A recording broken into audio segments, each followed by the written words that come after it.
On July 25, 1985, Hollywood icon Rock Hudson announced through a press release that he was suffering from acquired immune deficiency syndrome (AIDS), becoming the first major celebrity to publicly disclose the diagnosis. Known for his tall, dark, and handsome image, Hudson had starred in over 60 films during the 1950s and 1960 seconds, and was a staple of American cinema. AIDS had first been identified in the early 1980s, primarily in homosexual men in the United States. At the time, the disease was poorly understood and heavily stigmatized, often associated only with gay men, intravenous drug users, and recipients of contaminated blood transfusions. Born Roy Harold Skira, Jr., on November 17, 1925, in Winnetka, Illinois, Hudson rose to fame with roles in films such as Giant 1956, which earned him an Academy Award nomination, and A Farewell to Arms 1957. He became especially popular for romantic comedies like Pillow Talk 1959 and other collaborations with Doris Day in the early 1960s.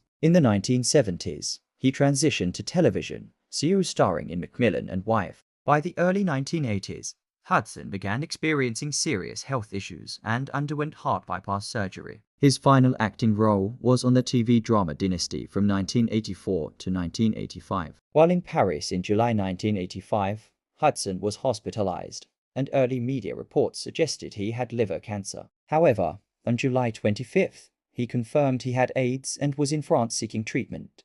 Though he had a brief marriage in the 1950s to a woman who had worked as his agent as secretary, Hudson was widely believed to be gay, though he never addressed his sexuality publicly. Hudson died on October 2, 1985, at the age of 59 in Beverly Hills, California. His death brought widespread public attention to the AIDS crisis. His friend and giant CU star Elizabeth Taylor became a leading AIDS activist, mobilizing Hollywood to raise funds for research. In 1993, Philadelphia, the first major studio film to address AIDS, earned Tom Hanks an Academy Award for Best Actor, marking a turning point in public awareness of the disease.